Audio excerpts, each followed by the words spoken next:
I also seek to take note of the Minister's explanation, and indeed both parts of the explanation.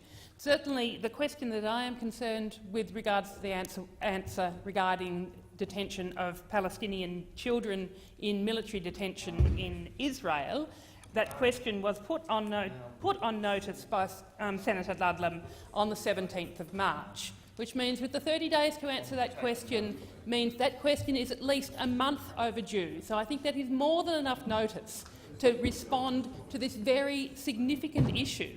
And the issue of children in detention, I know, is one that this parliament has had a very strong interest in for a very long time, whether it's children in detention in Australia or under Australia's control, or children in detention, as in the case in Israel, these Palestinian children.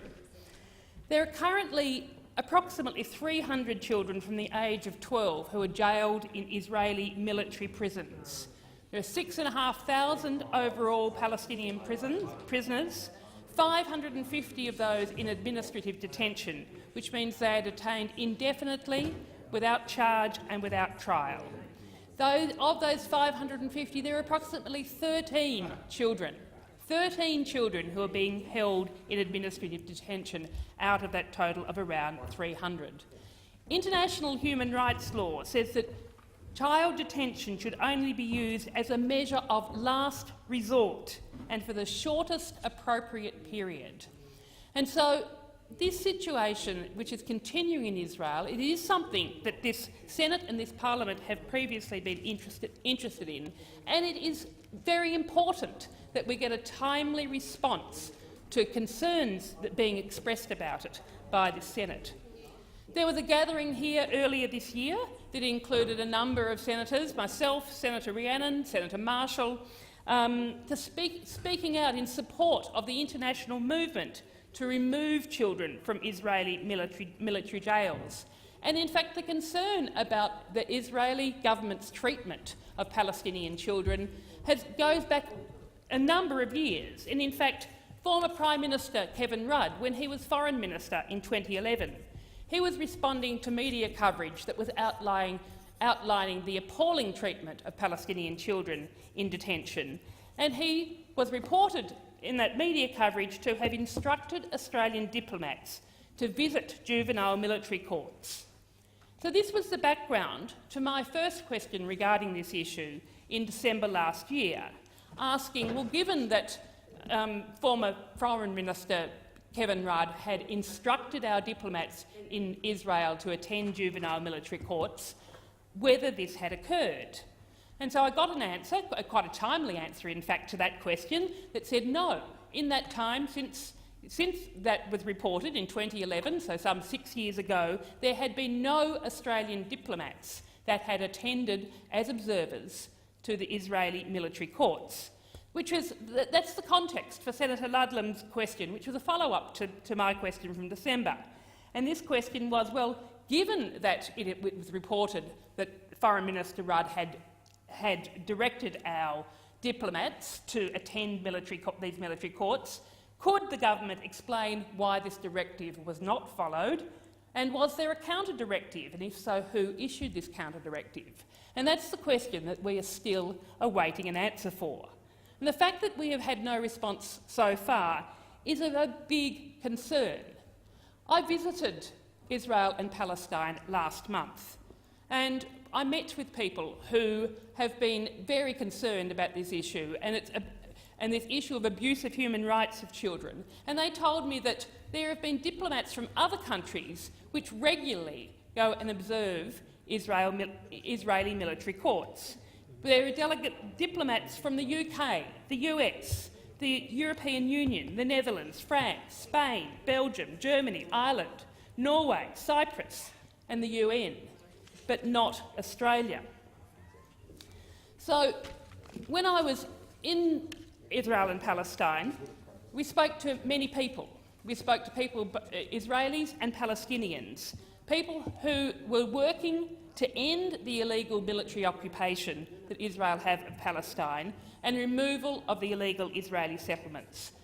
We spoke to the Israeli human rights organisation B'Tselem, spoke to the New Israel Fund, spoke to the lawyer Jared Horton, who's an Australian lawyer who heads up the organisation Military Watch, which has got a particular focus on trying to get justice for these Palestinian children, and trying to make sure that even what's set out in Israeli law is being followed. So when I was there, I in Israel and in Palestine, observed the huge impacts, the massive impacts of the military occupation of Palestine, the huge military presence, the illegal Israeli settlements, the massive number, 50,000 demolitions of people's homes, and the huge number of arrests of children and of adults, the harassment, the control, the violence, and the jailing of Palestinian children fits into that. I was particularly interested, given these questions that I'd asked through the Senate, of what was actually happening in these Israeli military courts. So I took the opportunity to be the first Australian federal parliamentarian to actually visit one of these Israeli military courts, the Offa military court, which is just near Jerusalem. Because there's been no former Australian federal politician, and as I said, not even a diplomat who has visited these courts. So I there met with the families of some of the children that had been arrested and were serving time in jail. In fact, I met with a number of mothers of children who were there waiting for the trials of their 12-year-olds, their 14-year-olds, and they described to me the process that they were going through. First of all, the process was that they were there awaiting the trial of their child. They'd been there since 6 o'clock in the morning because they weren't given any particular time when their child's trial was going to be heard. Sometimes, if the weather was bad in these circumstances, they have to wait out in the boiling sun or the pouring rain because of the inadequate facilities for the families of these children. We talked to these mothers, and about half a dozen of them, we heard the same story from all of them. They told of their teenage sons being arrested at gunpoint at around 2 o'clock in the morning. And that arrest occurred with 10 to 15 Israeli soldiers bashing down the doors of their home, coming into the house, there with their machine guns pointed at all members of the family and saying that they were going to arrest this young person. In many circumstances, they told us they weren't even being told what this young person was being charged with. One of them said that all they were told at that stage was that he was a troublemaker, and she was admonished for, why don't you stop your son being a troublemaker? And in the end, what then happens is that, if given half the chance, these soldiers will drag this 12-year-old, this 14-year-old off in their pyjamas. Often the parents have to struggle to even sort of get their child properly dressed before they're dragged away in the middle of the night. They're then taken off in often very violent ways in the back of a truck to be taken into detention. What they are then charged with, the two charges that we heard about were throwing stones or incitement on Facebook. Incitement on Facebook. What they were being charged with was putting a comment on social media that was critical of the repressive regime that the Israeli government was keeping them under, of the oppressive military occupation that is recognised internationally as being unacceptable and that needs to end. So we were there at the military court, attended one of these trials. In fact, we attempted to attend a trial of one of the young people, and we were barred from doing so, even though the Israeli standing orders for these trials said that if there is support from the family, that the trials of young people, of juveniles, can be open and observers can be present. But the judge at that stage said no, it was his ruling that because it was a juvenile, we weren't to be there. So we were barred from attending that juvenile's trial. But we did manage to attend a trial of a 23-year-old. The story of this 23-year-old was typical of what the stories of young people in Palestine are up against. This 23-year-old, he'd already served 6 months in prison, and his 6 months had been served because because of incitement on Facebook. He'd served his time, he had managed to get back to his studies, do his exams. He was studying accounting at a local university, and then he was arrested again. And the charge this time was that he had been talking to some friends, not even accused of leading this conversation, just talking with some friends who was alleged that they'd been talking about acquiring weapons. And that was enough for him to be arrested again in the middle of the night, taken off to prison, and he was now there shackled in this military court.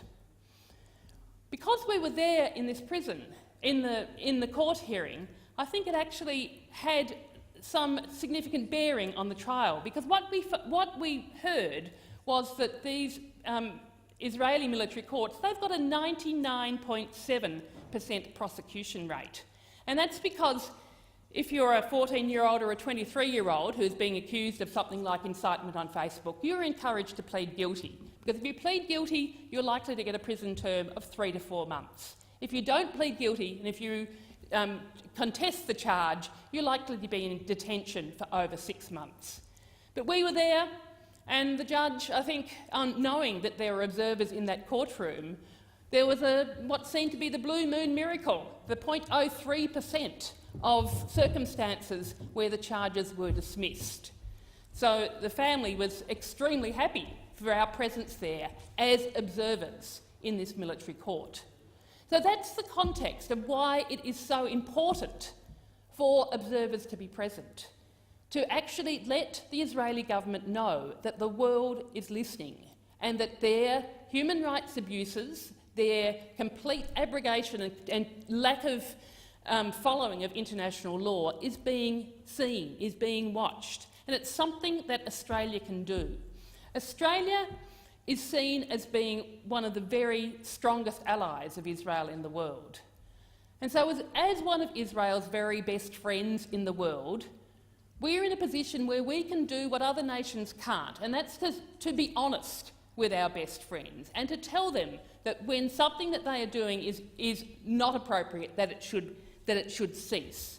So I think it is of critical importance that our diplomats do take up the opportunity, like the diplomats of other countries all around the world, and for us to be there as observer missions, as observers, because it is something very practical that Australia can do to help keep the pressure up on Israel to actually be serious about its intent that is expressed, that they say that, yes, they're interested in a two-state solution. My visit to Israel showed that Israel and Palestine showed that the only way that Israel is going to be seriously at the negotiating table, negotiating for a two-state solution, is going to be through international pressure. And Australia has got a critical role to play in that international pressure. So, in responding to this issue today, I'm really keen. I acknowledge the interest that our Foreign Minister, Julie Bishop, has in the issue of Israel and Palestine, and indeed, as Senator Brandis said, she met with my colleague this morning, and it is something that I really call upon this government to take their responsibility, our responsibility as international citizens, seriously, so that we can be trying to be getting improvements in the human rights, be getting at least in some small way, improvements in the life conditions that are being faced by Palestinians in Palestine today.